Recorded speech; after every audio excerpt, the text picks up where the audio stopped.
की अफगाणिस्तान हा देश म्हणून जुना नाही आहे. खरं तर महाराष्ट्रातल्या मराठ्यांचं स्वराज्य हे अगोदरचं आहे, शिवाजी महाराजांनी स्थापन केलेलं. आणि त्याच्यानंतर 100 वर्ष झाल्यावरती जवळजवळ हा अफगाणिस्तान नावाचा देश निर्माण झाला. बाजीरावांना पाठिंबा देताना शाहू महाराज म्हणाले की तुम्हासारखे करते पदरी असता हिमालया पलीकडीलही किन्नर खंडीचे राज्य साधता येईल, मग या मसलतीचे काय अशक्य आहे. म्हणजे मराठ्यांची झेप कुठपर्यंत होती बघा. मराठ्यांचं वर्चस्व वाढायला लागलं दिल्लीमध्ये. आणि उत्तरेमध्ये त्यांचा एक दबदबा प्रस्थापित झाला. तो तिथल्या प्रस्थापिताला आवडत नव्हता, की ज्या प्रस्थापितामध्ये मूलतत्ववादी मुसलमान पण होते, की ज्यांना असं वाटायला लागलं की आता हे मराठी म्हणजे शेवटी हिंदू आहेत ना, त्यांचं राज्य आपल्यावरती येईल, काफिरांच्या राज्यात आपण कसं काय राहायचं, ते मान्य नाही इस्लामला. हा एक मुद्दा. आणि इतकंच नव्हे तर तिथे असणाऱ्या हिंदू राजांना सुद्धा दक्षिणेतले मराठी आपल्याकडे यावेत हे त्यांना मान्य नव्हतं. म्हणजे तुमच्यापेक्षा आम्हाला मुसलमान परवडतील, पण हे तुम्ही नको आता, असं म्हणणारे सुद्धा काही तिथे हिंदू धर्माचे राजे होते. हे आपण मान्य केलं पाहिजे. आणि आता सांगायला मला खूप आनंद होतो एक प्रकारे, की त्या साली लक्षात घ्या, जी दिवाळी आली तर 58 सालची असेल ती, तेव्हा मराठी तिथे होते. अटकेपार झेंडे लावून परत मागे लाहोरमध्ये आलेले होते. आणि लाहोरच्या शालिमार बागेत त्यांचा मुक्काम पडला आणि तिथे त्यांनी दिवाळी साजरी केली आपली. तिथे दीपोत्सव केला. राघोबादाचं राजकारण, नानासाहेबांचं राजकारण, मराठ्यांचं राजकारण कदाचित यशस्वी झालं असतं. आणि त्याचा परिणाम म्हणून आज त्या दॅट मॅन इन इस्तंबूलमध्ये एखादं मराठा पात्र राहिलं.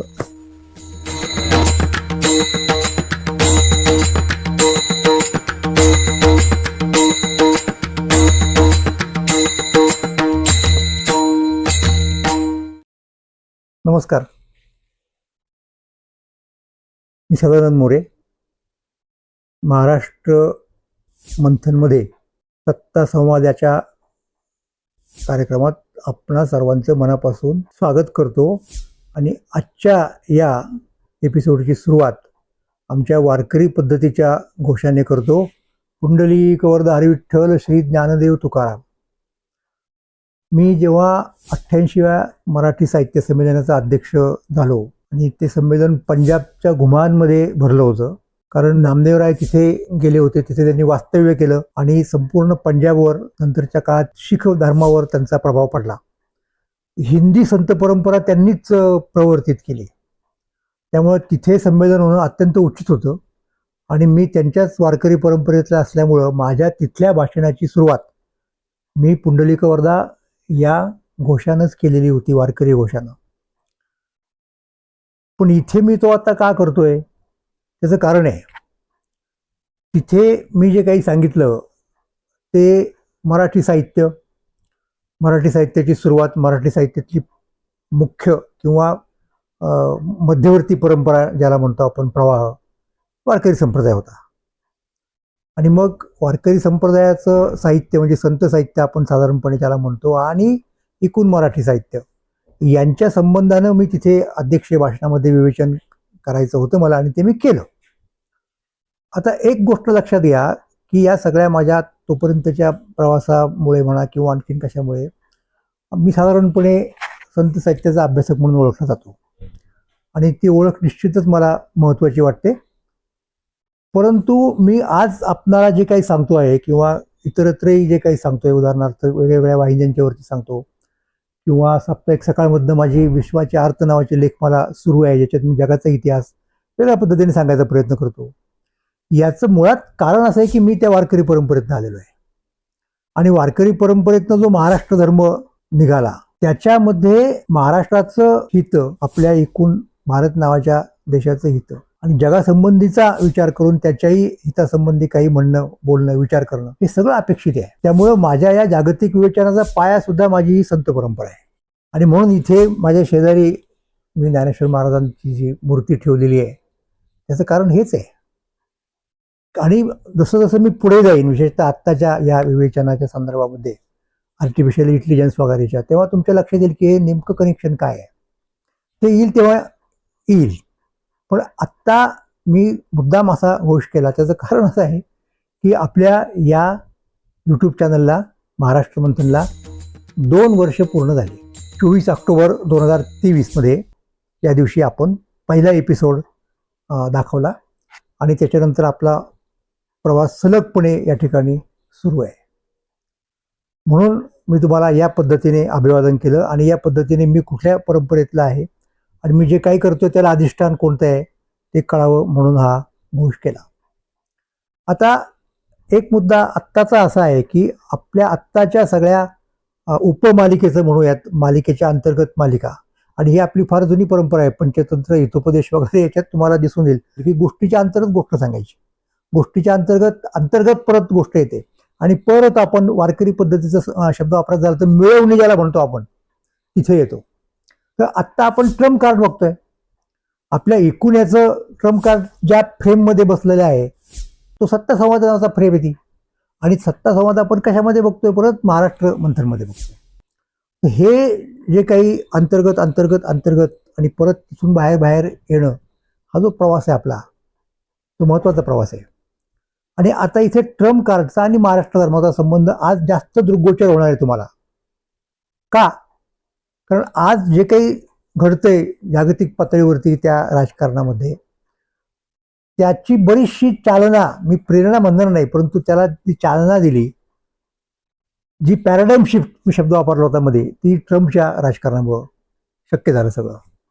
आणि एकदा त्या राजकारणाचा केंद्रबिंदू असलेला जो कोणी असतो त्याच्यात जर चलबिचल झाली तर त्याचा परिणाम बाकीच्या सगळ्या त्या वर्तुळातल्या घटकांच्यावरती होतो. याचं हे उदाहरण आहे. म्हणजे त्यानं राजकारण बदलल्यामुळं बाकीच्या जगातल्या सगळ्याच लोकांना आपापल्या प्रमाणामध्ये बदलणं भाग पडलं. कुणी अलिप्त त्याला राहू शकत नव्हतं. तर असा हा मुद्दा आहे. म्हणून म्हणजे जणू काही मी असं मागे आपण याचा विचार केला होता ना की एक सत्तेचं वर्तुळ असतं आणि त्याच्यामध्ये कुणीतरी हेजेमोन म्हणजे केंद्रस्थानी, मग कधी ते द्विकेंद्रित असतं, मग कधी द्विकेंद्रातलं एक केंद्र कमी झालं तर मग जे उरतं त्याला आणखीन दुसऱ्याने त्याची जागा घ्यावी असं वाटत नाही. या पद्धतीने ते सगळं चालू असतं राजकारण वगैरे वगैरे, हे आपल्याला माहिती आहे. ते एक मॅग्नेटिक फील्डची कल्पना असते बघा, तशा प्रकारची ही काही एक गोष्ट आहे. त्यामुळं मध्ये जर काही असा बदल झाला मध्यवर्ती, याच्यामध्ये मर्कज म्हणतात त्याला पर्शियनमध्ये, तर हा बदल सगळीकडे रिफ्लेक्ट होतो. तर त्याचं आजचं उदाहरण आणि त्या उदाहरणाचा संबंध थेट महाराष्ट्राशी आहे, थेट महाराष्ट्राशी आहे. म्हणून इथे महाराष्ट्राचा आणि जागतिक राजकारणाचा संबंध कसा लागतो हे आपल्याला पाहिजे. तर नुकतंच काय झालं की अफगाणिस्तानच्या तालिबान सरकारमधला एक जबाबदार माणूस भारतामध्ये आला आणि त्याच दरम्यान तालिबान सरकार किंवा तालिबानी म्हणूयात आपण, सरकार त्याच्यात आपण डायरेक्ट इन्व्हॉल्व नाहीये, पण सरकारने पुरस्कृत केलेले किंवा सरकारला मान्य असलेले असे काही लोक आणि पाकिस्तान यांच्यामध्ये चकमकी सुरू आहेत. आणि त्यामुळं परत एकदा रिअलाइनमेंट, कारण असं बघा की मधल्या काळात असं चित्र दिसलं की ट्रम्पच्या राजकारणामुळं परत एकदा पाकिस्तान जवळ येते अमेरिकेच्या असं दिसलं आणि भारतावरती अवाजवी प्रमाणात आयात शुल्क लावल्यामुळं भारत बाजूला जातोय असं दिसलं. तर हे चित्र आहे. त्यामुळे या बदलत्या राजकारणाचं प्रतिबिंब आपल्या भारताच्या राजकारणामध्ये पडणार आणि त्याचं उत्तम उदाहरण म्हणजे हे तालिबानचे लोक आपल्याकडं आले. हे तालिबान क्रमांक 2चं सरकार आहे. तालिबान क्रमांक 1 हे आधीच होऊन गेलं आणि ते जास्त मूलतत्ववादी होतं आणि त्यावरती अनेकांचा आक्षेप होता. हे त्याच्यापेक्षा बरं आहे. कदाचित त्याला लोक असं म्हणतील की दगडापेक्षा वीट मऊ, या न्यायाने का होईना, परंतु ती दगडापेक्षा मऊ असते हे तुम्हाला मान्य करावंच लागतं. मुद्दा बाजूला ठेवू आपण. तर त्याच्यामुळं बरीच चर्चा आपल्या देशामध्ये विशेषतः महाराष्ट्रात पण झाली. आता तिथे राजकारण असतं, म्हणजे एक सत्ताधारी पक्ष असतो आणि इतर काही विरोधी पक्ष असतात आणि विरोधी पक्षांचं काम ठरलेलं असतं की सत्ताधारी पक्षाच्या बहुतेक सर्व धोरणांना विरोध करणं आणि त्यापेक्षा वेगळं काहीतरी असू शकलं असतं अशा प्रकारचा युक्तिवाद करणं. तशा प्रकारचे युक्तिवाद तिथे झाले. व्यक्तिशः माझा कुठल्याही पक्षाशी बांधिलकीचा संबंध नाही, पण एक तटस्थपणाने आपण जेव्हा या राजकारणाकडे बघतो आणि विशेषतः अभ्यासक म्हणून बघतो तेव्हा आपल्याला काही गोष्टीची दखल घ्यावी लागते. तर त्याची दखल मला घ्यावी लागली आणि आत्ताच मी काही दिवसांपूर्वी राहुल कुलकर्णींना एक मुलाखत दिली याच विषयावरती. तर तो विषय थोड्या वेगळ्या पद्धतीने मी आत्ता आपल्या पुढे हाताळणार आहे की मग कसा मुद्दा येतो हा अफगाणमधल्या लोकांच्यावरती आणि तालिबानच्या काय त्या लोक जे असतील मूलतत्ववादी की ज्यांना स्त्रियांची समता वगैरे मान्य नाही इत्यादी इत्यादी, त्यांना आपण मूलतत्ववादी म्हणून ओळखतो, त्यांच्याशी आपण किती संबंध ठेवायचा वगैरे हा तो चर्चेचा विषय होता. आता म्हणून मला अफगाणिस्तान आणि भारत आणि अफगाणिस्तान आणि जग आणि अफगाणिस्तान आणि महाराष्ट्र या सगळ्या गोष्टी इथे आणायच्या आहेत आजच्या आपल्या या कथनामध्ये. आपण सुरुवात करूयात. आता एक गोष्ट आपण लक्षात घेतली पाहिजे की ज्याला आपण हिंदुस्थान म्हणतो, म्हणजे विभाजित भारताच्या अगोदरची गोष्ट आहे, जेव्हा पाकिस्तान निर्माण झालेला नव्हता तेव्हा त्याच्या सीमारेषा कशा होत्या. ब्रिटिश काळामध्ये तो पंजाब सिंध हे प्रांत निश्चितपणे भारताचा हिंदुस्थानचा भाग होते. ओके. आणि मग त्याच्या पलीकडे जी सीमारेषा ज्याला म्हणत आपण, त्या सीमारेषेच्या पलीकडचा जो भाग होता तो अफगाणिस्तान नावाच्या देशाकडे होता. अफगाणिस्तानच्या पलीकडे इराण आहे, आपल्याला हे माहिती आहे.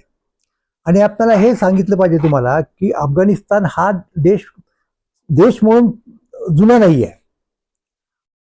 खरं तर महाराष्ट्रातल्या मराठ्यांचं स्वराज्य हे अगोदरचं आहे, शिवाजी महाराजांनी स्थापन केलेलं. आणि त्याच्यानंतर 100 वर्ष झाल्यावरती जवळजवळ हा अफगाणिस्तान नावाचा देश निर्माण झाला. तो कसा निर्माण झाला तर आज आपण ज्याला अफगाणिस्तान म्हणतो तो इराणी साम्राज्याचा भाग होता. आता फार पूर्वीच्या काळात आपल्याला जायचं कारण नाही, परंतु इराणी साम्राज्याचा काही भाग जो होता ना त्याचा संबंध थेट भारताशी यायचा. म्हणजे आजचा जो प्रांत गांधार देश म्हणतो आपण त्याला, की ज्याचा उल्लेख महाभारतामध्ये येतो. आणि आपण असं ऐकतो की गांधारी नावाची कौरवांची आई धृतराष्ट्राची बायको ही त्या गांधार देशाची, म्हणजे ज्याला आज अफगाणिस्तानच्या पूर्वेकडचा भाग म्हणता येईल, म्हणजे आजचा काबूल कंदार हा जो भाग आहे निश्चितपणे त्याला आपण गांधार देश म्हणतो.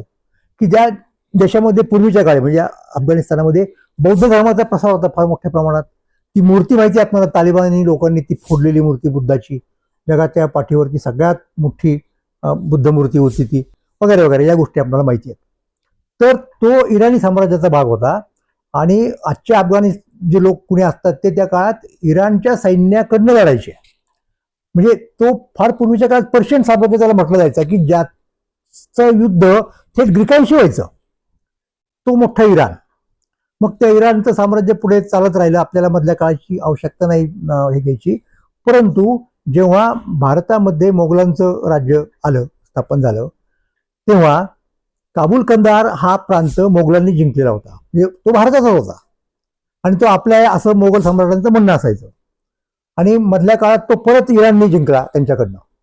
मग इराण आणि मुघल यांच्यात लढाया झाल्या की तो काबूल कंदारचा जो मोगलांच्या राज्यातला 22वा सुभा मानला जायचा, तो परत घेण्यासाठीची लढाई त्यांची सुरू असायची. पुढे मग काय झालं की मोगल सत्ता खिळखिळी झाली आणि मोगल तो काही जिंकून घेतील अशी काही शक्यता उरली नाही. आणि उलट मी तुम्हाला सांगतो, त्या काळामध्ये आपल्याला एका गोष्टीची कल्पना असली पाहिजे की इराणच्या नादिरशाह नावाच्या बादशाहाने, सुलतानाने भारतावर स्वारी केली, म्हणजे हिंदुस्थानवर स्वारी केली आणि थेट दिल्लीपर्यंत आला. खूप कत्तली वगैरे केल्या, खूप गोष्टी घेऊन गेला मौल्यवान.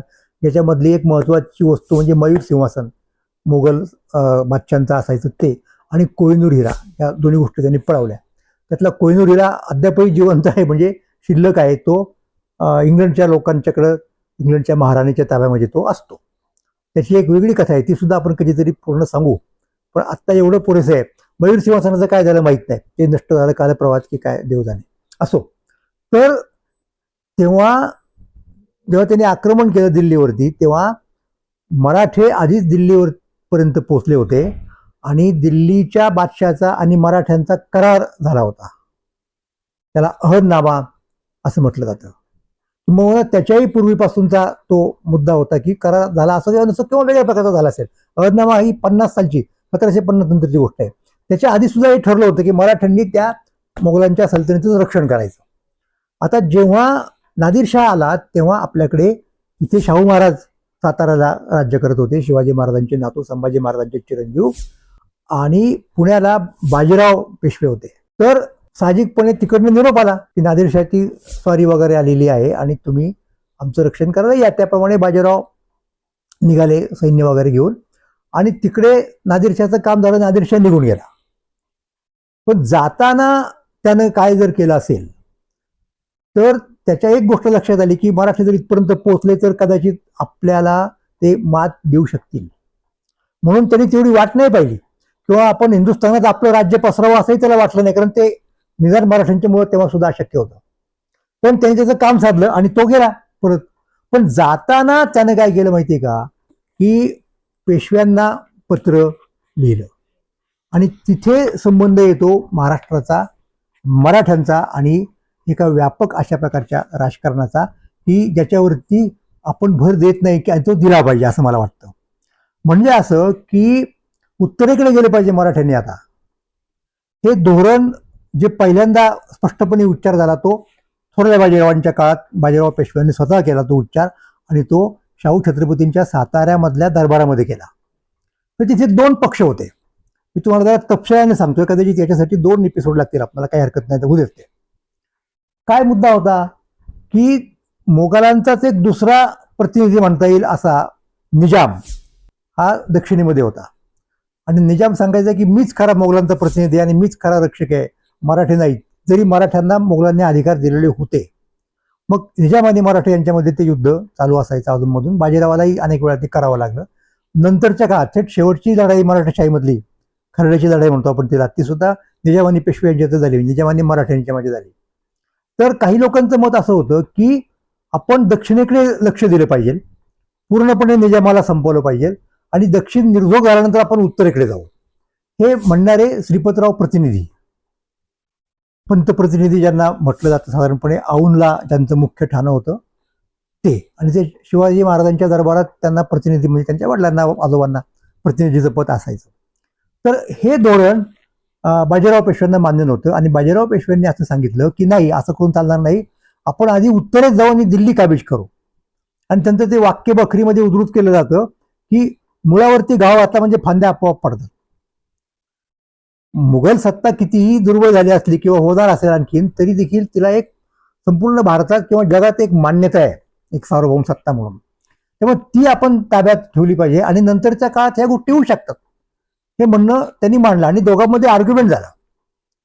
तर सांगायचा मुद्दा असा की शाहू महाराजांना बाजीरावांचं म्हणणं पटलं, आणि ते कसं पटलं याचा उल्लेख बखरीमध्ये आहे.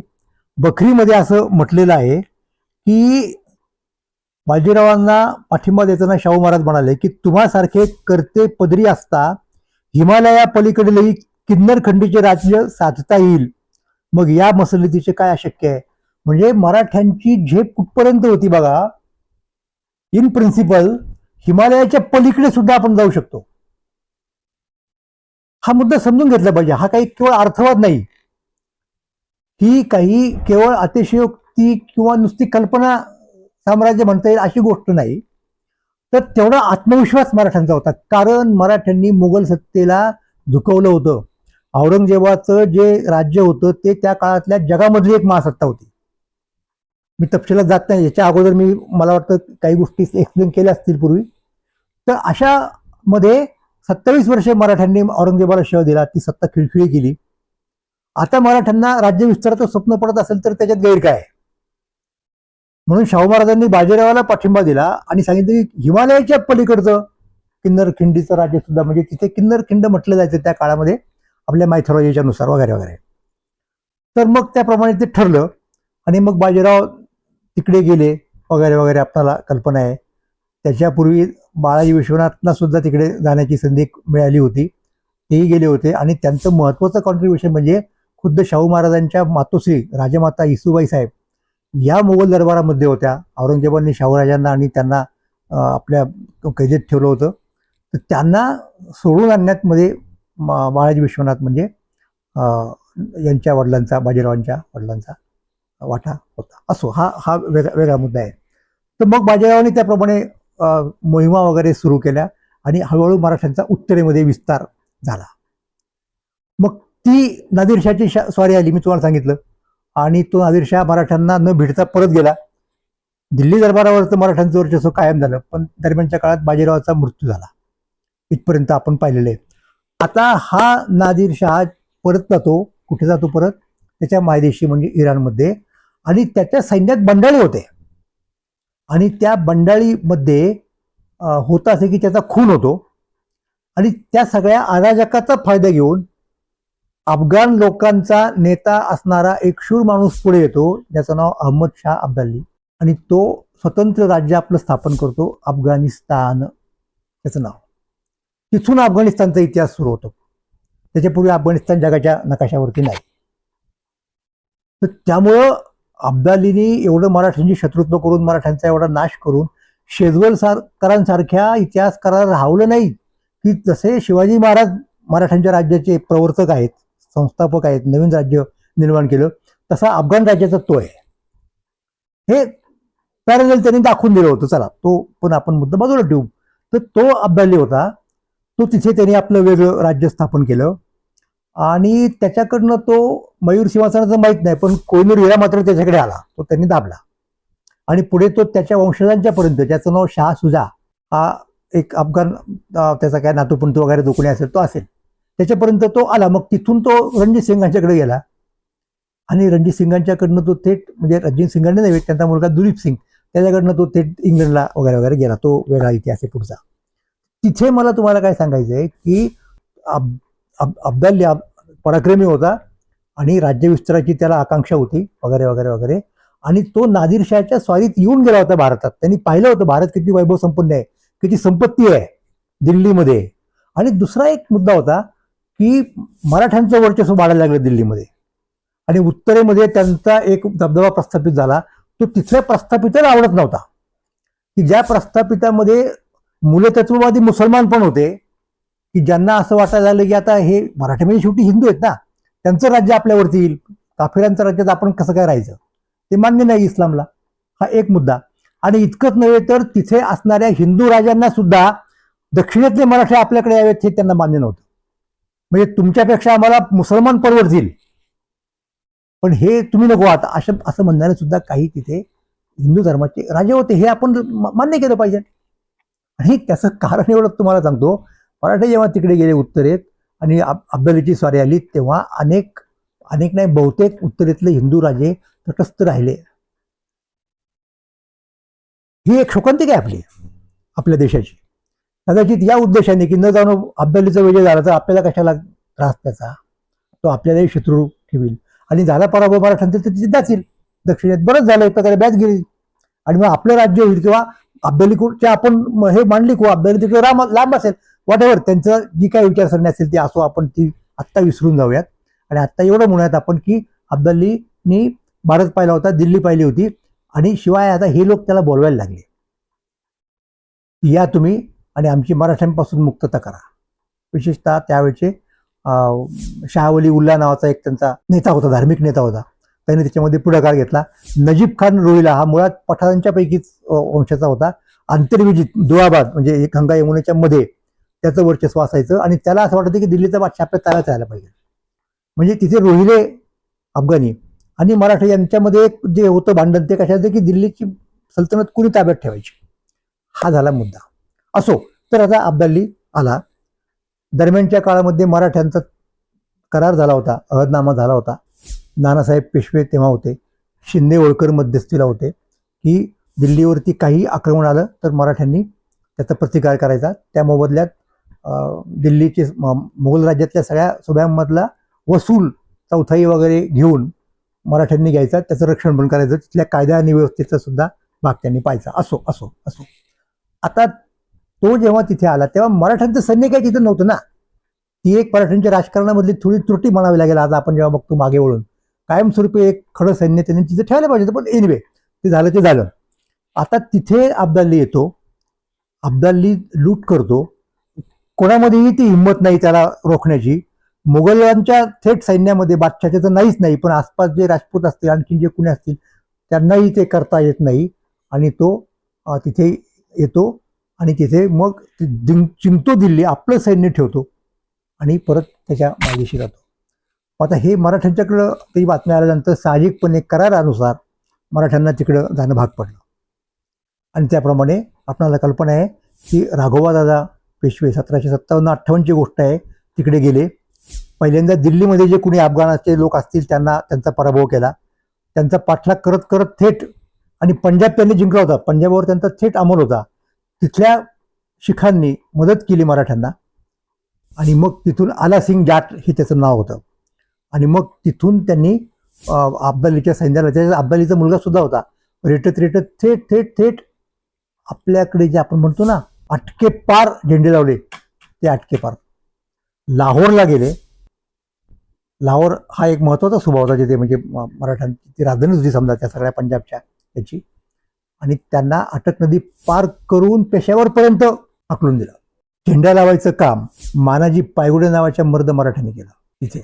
आणि आपल्याला सांगायला मला खूप आनंद होतो एक प्रकारे, की त्या साली लक्षात घ्या, जी दिवाळी आली 58 सालची असेल ती, तेव्हा मराठी तिथे होते, अटकेपार झेंडे लावून परत मागे लाहोरमध्ये आलेले होते. आणि लाहोरच्या शालिमार बागेत त्यांचा मुक्काम पडला आणि तिथे त्यांनी दिवाळी साजरी केली आपली, तिथे दीपोत्सव केला. मला असं वाटतं की या गोष्टीची नोंद तेवढी घेतली जायला पाहिजे होती मराठ्यांच्या इतिहासामध्ये, तेवढी आपण घेतली नाही. लक्षात घ्या, इतिहास घडवला आपण, पण इतिहास लिहिण्यात आपण कमी पडलो. वेगळा मुद्दा आहे. चला, तर मला मुख्य सांगायचा भाग होता की तिथं मराठ्यांचं राजकारण तिकडे सुरू आहे. आणि तिथनं जी पत्र लिहिली की नाही राघवांनी नानासाहेबांना, ती महत्वाची आहेत. ती महत्वाची कशी आहेत हे मी तुम्हाला सांगतो. म्हणजे जसं मी शाहू महाराजांनी केलेल्या हिमालया पलीकडच्या किन्नर खिंडीचा उल्लेख केला, तसं आता हेही मला तुम्हाला सांगायला पाहिजे. तर त्या पत्रांमध्ये फार महत्वाचे उल्लेख येतात त्या पत्रव्यवहारामध्ये. म्हणजे उदाहरणार्थ एका पत्रात कुठले कुठले लोक भेटायला आलेले आहेत, कारण आता ते सगळा कारभार मराठ्यांच्याकडे गेला ना तिकडचा. तर जम्मू करून, जम्मू म्हणजे आपण ज्याला जम्मू म्हणतो, जम्मू काश्मीरचं जम्मू करून कोणतरी आलं होतं. म्हणजे जिंजी पासून तर जम्मूपर्यंत असा तो मुद्दा आहे. जसं आपण ते अटक ते कटक म्हणतो की नाही, तसं ते जम्मू ते जिंजी असं ते मराठ्यांचं प्रभाव क्षेत्र आहे. तर राघोबाच्या पत्रातल्या काही काही वाक्य त्याच्या पत्रामध्ये मी तुम्हाला वाचून दाखवतो, म्हणजे तुमच्या लक्षात तेव्हाच्या मराठ्यांचं राजकारण येईल आणि त्यातनं मराठ्यांचा आणि अफगाणांचा संबंध काय येतो हे समजेल. तर तिथे त्याने असं म्हटलेलं आहे की पूर्वीच्या मुलका खेरीज लाहोरचा सुभा अटक पावे तो 2 करोडाचा मुलूक या साली महाराजाचा झाला. आता पश्चिमेस मुलतान काबूल व पूर्वेस बंगाल अयोध्या प्रयाग राहिली. ही मराठ्यांची पुढची कार्यक्रम पत्रिका आहे. आणखीन एका पत्रामध्ये त्यांनी असं म्हटलेलं आहे की 22 सुभ्यांपैकी दक्षिण, माळवा, गुजरात, आग्रे, अजमेर हे 6 आपल्याकडे आले आहेतच. लाहोर प्रांती अटके पावतो 6 सुभे अब्दालीकडे आहेत. प्रयागचा कुरकुडा अंतर्वेद पहिलीच आपल्याकडे आहे. राहिले 4 अयोध्या, बंगाल, पटणे, दिल्ली. त्यात दिल्ली खालील 1 करोडीचा मुलूक सरहिंद पावतो. प्रस्तुत दिवशी 90 पावे तो वसुलीच आहे. निमे महाल 2 दिवसात वाटून मिळतील. बंगालचे दरसाल 554 लक्ष येतात. ते व अयोध्या 2 जागी निमे निम घ्यावे. बाकी जाट तरी आग्रे सुभ्यात आला. मेहनत केली तर लाहोर देखील सुटण्यासारखे आहे. हे अगोदरचं पत्र आहे. आणि नंतरचं बघा, ते कसं आहे बघा, की लाहोर, मुलतान, काश्मीर वगैरे अटके अलीकडील सुभ्यांचा बंदोबस्त करून अंमल बसवावा. हे पत्र कोण लिहिते? राघोबा. त्यास काही झाला काही होणे, तोही लवकर करीतो.